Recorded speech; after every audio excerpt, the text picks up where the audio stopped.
الحمد لله والصلاة والسلام على رسول الله نبينا محمد وعلى آله وصحبه ومن والاه ما بعد. أعوذ بالله من الشيطان الرجيم. بسم الله الرحمن الرحيم.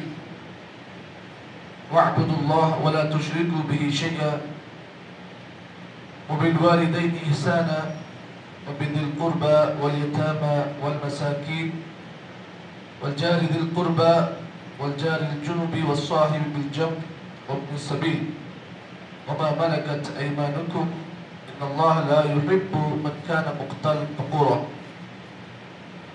قرآن مجید کی سورہ نساء کی آیت نمبر 35 کو آپ حضرات کے سامنے پیش کیا گیا. یہ آیت کریمہ جو آپ کے سامنے پڑھی گئی، اس میں اللہ رب العالمین نے 10 حقوق کو بیان کیا، اور یہ 10 حقوق کو اللہ تعالیٰ نے ایک ہی آیت کے اندر بیان کیا. فالواجب علی اہل العلم، جو علماء ہیں، جو انبیاء کے وارثین ہیں، ان کے لیے واجب ہوتا ہے کہ وہ لوگوں کے سامنے ان 10 حقوق کے بارے میں لوگوں کو اطلاع دیں، لوگوں کو ان 10 حقوق کے بارے میں بتائیں. اور اس آیت کا نام مفسرین نے آیت الحقوق کے نام سے تفسیروں میں لکھا ہے. تو اللہ تعالیٰ نے اس ایک آیت کے اندر 10 حقوق بیان کیے ہیں. ان 10 حقوق میں سے بعض حقوق جو اللہ تعالیٰ سے تعلق رکھتے ہیں، اور بعض حقوق ایسے ہیں جو ایک آدمی کے دوسرے آدمی پر بنتے ہیں. تو ہماری ذمہ داری بنتی ہے کہ جب ان 10 حقوق کو ہم نے جان لیا تو ہمارا کام کیا ہوتا ہے کہ دوسرے لوگوں کے اندر بھی 10 حقوق کے بارے میں لوگوں کو بتائیں. آئیے وہ 10 حقوق کیا ہیں. اللہ تعالیٰ فرماتے ہیں وَاعْبُدُوا اللَّهَ، لوگوں اللہ کی عبادت کرو. یہ پہلا حق ہے، اللہ تعالیٰ کی بندگی، اللہ کی عبادت، یہ پہلا حق ہے. اور یہ حق کس سے متعلق ہے؟ یہ حق متعلق ہے اللہ تعالیٰ اور بندے کے درمیان میں. وَاعْبُدُوا اللَّهَ، لوگوں اللہ کی عبادت کرو.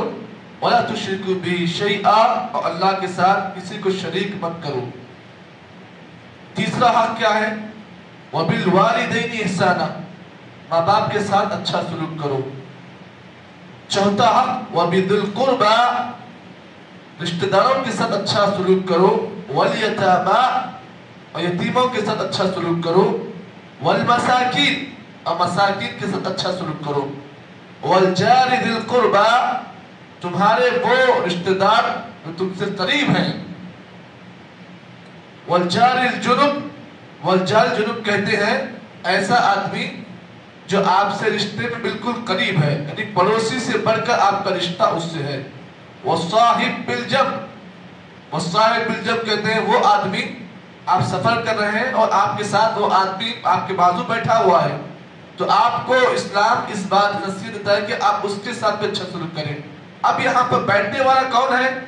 ہو سکتا ہے وہ غیر مسلم بھی ہو سکتا ہے مسلمان بھی ہو سکتا ہے وہ عیسائی بھی ہو سکتا ہے وہ کوئی اور مذہب کا ماننے والا کیوں نہ ہو.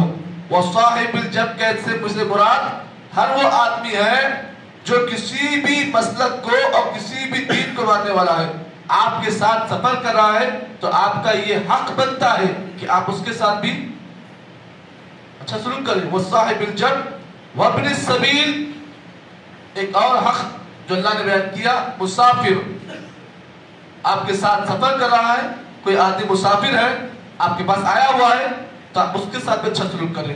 اب یہ نہ دیکھیں کہ سفر کرنے والا مسافر غیر مسلم ہے، مسلمان ہے، نہیں مسلمانی چھوڑا تو میں اس کا اچھا سلوک کرنا تھا. نہیں، آپ کو اللہ تعالیٰ یہ بات بتاتا ہے کہ اگر مسافر مسلمان بھی ہے اس کے ساتھ بھی اچھا سلوک کرو، اگر مسافر غیر مسلم بھی ہے اس کے ساتھ بھی اچھا سلوک کرنے کا اللہ نے حکم دیا ہے. اور 9واں حق جو اللہ نے بیان کیا، 10واں حق وَمَا مَلَكَتْ أَيْمَانُكُمْ، وہ لوگ جو تمہارے ماتحت کام کرتے ہیں، تمہارے لونڈی، تمہارے غلام، تمہارے ماتحتین جو تمہارے ہاتھ کے نیچے کام کرتے ہیں، ان کے ساتھ بھی اللہ تعالیٰ اچھا سلوک کرنے کا حکم دیا. ان اللہ لا يحب من كان مختالا فخورا، اللہ فرماتے ہیں کہ اللہ تعالیٰ ہر اس آدمی کو پسند نہیں کرتا ہے، اللہ تعالیٰ ہر اس آدمی کو نہیں چاہتا ہے، اللہ تعالیٰ ہر اس آدمی کو پسند نہیں کرتا جس میں دو چیزیں ہوں، جس میں دو چیزیں ہوں، ایک مختالہ اور دوسرا فقورہ۔ ایک وہ آدمی جو ہٹ دھرمی کرنے والا ہو، یہ ہٹ دھرمی، اور فقورہ، اور ہر وہ آدمی جو فخر کرتا ہے، غرور کرتا ہے۔ اللہ تعالیٰ کو ہٹ دھرمی کرنے والا اور اللہ تعالیٰ کو فخر، غرور اور تکبر کرنے والا اللہ تعالیٰ کو ایسا بندہ پسند نہیں ہوتا ہے۔ تو معلوم یہ ہوا، کیا معلوم ہوا؟ اگر کوئی بندہ اللہ کی محبت چاہتا ہے تو کیا ضروری ہے؟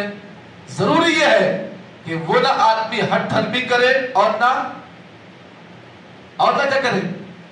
تکبر کرے، میں پنا کرے۔ تو معلوم یہ ہوا، اب سوال ہی پیدا ہوا، تکبر بندہ کیوں نہ کرے؟ تکبر کرنے سے اللہ تعالیٰ پسند نہیں کرتا ہے، یہ بات تو آپ معلوم ہو گئی۔ لیکن آج بھی کئی بندے ایسے ہیں جو تکبر کرتے ہیں۔ کیسے تکبر کرتے ہیں؟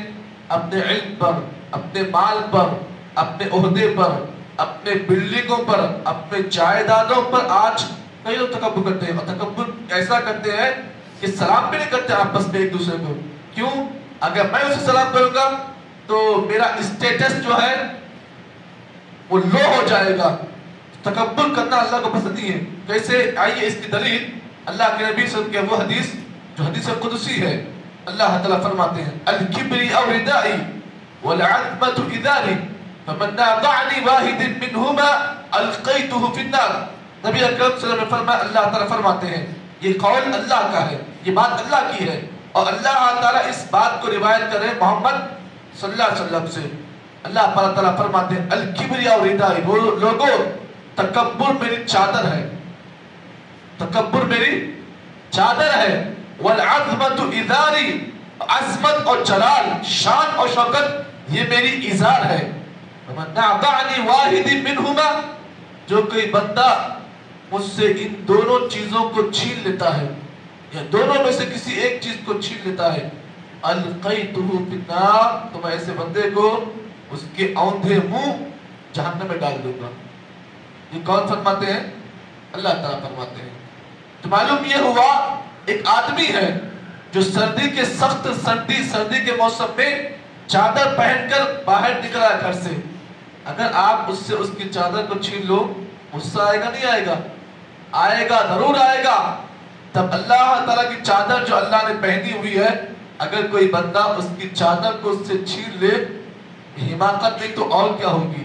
یہ حماقت ہے۔ معلوم یہ ہوا تکبر اور کبر یہ اللہ کی شان ہے، یہ اللہ تعالیٰ کا حق ہے۔ اللہ تعالیٰ تکبر کرتا بھی ہے۔ اگر کوئی آدمی اللہ سے یہ چیز چھین لیتا ہے تو پھر اللہ ہرگز اسے برداشت نہیں کرتا ہے۔ اب آئیے، اتنی پوری باتیں آپ نے سمجھ لی، اب آئیے یہ 10 حقوق جو میں نے آپ کے سامنے پیش کیے، میں چاہتا تو ان 10 حقوق کو ایسے بول کے ختم کرتا، لیکن میں یہ نہیں چاہتا۔ میں چاہوں گا اس بات کو، ان 10 حقوق کو آپ کے سامنے وضاحت سے پیش کر دوں۔ چلیے، پہلا حق کیا ہے؟ اللہ فرماتے ہیں وَاعْبُدُوا اللَّهَ، لوگوں اللہ کی عبادت کرو۔ اللہ کی عبادت سے مراد توحید ہے، یہاں پر توحید مراد ہے، یہاں پر عبادت سے مراد توحید۔ وَاعْبُدُوا اللَّهَ، لوگوں اللہ کی بندگی کرو، عبادت کرو، اور عبادت سے مراد اللہ کی توحید ہے۔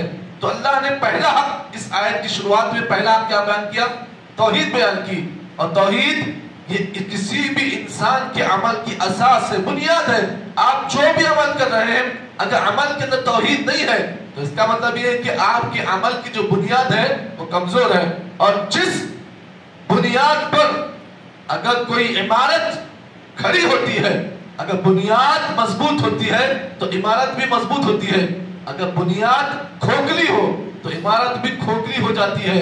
تو ہر وہ عمل جس کے اندر بنیاد مضبوط نہ ہو وہ عمل برباد ہے، اور ہر وہ عمل جس میں توحید نہ ہو وہ عمل جی ہاں برباد ہے۔ تو اللہ نے فرمایا وَاعْبُدُوا اللَّهَ، لوگوں اللہ کی عبادت کرو، اور یہاں پر عبادت سے مراد کیا ہے؟ توحید ہے۔ اور توحید کا مطلب یہ ہے کہ آدمی اللہ تعالیٰ کی عبادت کو اخلاص کے ساتھ اور اللہ کو ایک جانتے ہوئے اللہ تعالیٰ کی وحدانیت کو تسلیم کرتے ہوئے آدمی عمل کرے من التوحید، یہی توحید ہے۔ اب آئیے توحید کے سلسلے میں قرآن مجید کی بے شمار آیتیں ہیں۔ اللہ تعالیٰ فرماتے ہیں وَلَقَدْ بَعَثْنَا فِي كُلِّ أُمَّةٍ رَسُولًا أَنِ اعْبُدُوا اللَّهَ وَاجْتَنِبُوا الطَّاغُوتَ۔ اللہ فرماتے ہیں اے نبی آپ اس بات کو سن لیں، ہم نے آپ سے پہلے جتنے بھی انبیاء بھیجے، جتنے بھی رسول بھیجے، ہم نے ہر ایک کو یہی پیغام دیا۔ کیا پیغام دیا؟ یعنی اعبدوا اللہ، لوگوں اللہ کی عبادت کرو، یعنی توحید کو اختیار کرو، اور واجتنبوا الطاغوت، اور طاغوت سے بچو، اور طاغوت سے مراد ہر وہ چیز، ہر وہ شکر، ہر وہ کنکر یا ہر وہ چیز جو اللہ کے سوا کسی اور کی عبادت پر انسان کو مجبور کرے، وہ طاغوت ہے۔ اب یہاں پر آپ اس بات کو جان لیں، اللہ تعالیٰ نے قرآن مجید کے بے شمار آیتیں توحید کے سلسلے میں بیان کی، اور نبی اکرم صلی اللہ علیہ وسلم کی بے شمار حدیثیں اس پر موجود ہیں۔ سب سے پہلی حدیث نبی اکرم صلی اللہ علیہ وسلم کی وہ حدیث جس کو امام مسلم نے صحیح مسلم میں روایت کی، اور اب یہ حدیث حضرت عبداللہ بن مسعود رضی اللہ تعالیٰ عنہ ہے۔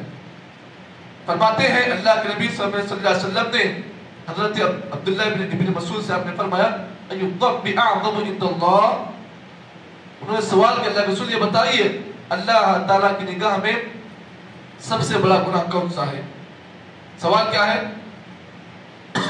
سوال یہ ہے ایُ الذنب اعظم عند اللہ، اللہ کے رسول بتائیے اللہ کی نگاہ میں سب سے بڑا گناہ کون سا ہے؟ ایک ہے عظیم، عظیم سے مراد بڑا، ایک ہے اعظم، اعظم کا سب سے بڑا گناہ۔ تو اللہ کے نبی نے فرمایا ان تجعل للہ ندا وهو خلقک، آدمی اس بات کو جانتا ہے کہ اللہ نے اسے پیدا کیا، لیکن پیدا کرنے کے بعد اللہ تعالیٰ کی اس چیز کے بارے میں معلوم کرنے کے بعد کہ اللہ نے مجھے پیدا کیا، اس چیز کا علم رکھنے کے بعد بھی اگر کوئی آدمی اللہ کے ساتھ کسی کو شریک بناتا ہے، کسی کو پارٹنر بناتا ہے، تو یہ سب سے بڑا گناہ ہے، سب سے بڑا گناہ ہے۔ بتائیے کیا اللہ تعالیٰ کے سوا کوئی اور ہے جو آپ کو پیدا کرے گا؟ ماں کے پیٹ میں آپ 9 مہینے تھے، اللہ نے آپ کو صحیح سالم پیدا کیا، ماں کے پیٹ سے آپ باہر نکلتے ہیں، 2 سال تک آپ اپنی ماں کا دودھ پی رہے ہیں، ہاں اس کے بعد کیا ہو رہا ہے؟ آپ بڑے ہو کر اس اللہ کا انکار کر رہے ہیں، کیسے اللہ آپ کو برداشت کرے گا اس چیز پر؟ تو معلوم یہ ہوا کہ توحید یہ اللہ کا حق ہے، اگر کوئی آدمی اس حق کو اللہ کے سوا کسی اور کو دیتا ہے تو اللہ تعالیٰ اس سے ہرگز پسند نہیں کرتا ہے۔ تو معلوم یہ ہوا اللہ تعالیٰ نے قرآن مجید کی بے شمار آیتوں میں اپنے بندوں کو اللہ تعالیٰ نے توحید کا حکم دیا، اور دوسرا حق جس کو اللہ تعالیٰ نے بیان کیا وَلَا تُشْرِكُوا بِهِ شَيْئًا، اللہ کے ساتھ کسی کو شریک نہ کیا جائے۔ بھائی انشاءاللہ آگے کے دروس میں آپ کے سامنے اس بات کی وضاحت کی جائے گی۔ اللہ تعالیٰ سے دعا ہے کہ اللہ تعالیٰ مجھے اور آپ کو جتنی باتیں آج کے اس درس میں بیان کی گئی ہیں اللہ تعالیٰ ہم تمام کو صحیح معنی میں عمل کرنے کی توفیق عطا فرمائے۔ سبحان اللہ بحمدہ، سبحانک اللہم وبحمدک، اشہد ان لا الہ الا انت، استغفرک و اتوب الیک۔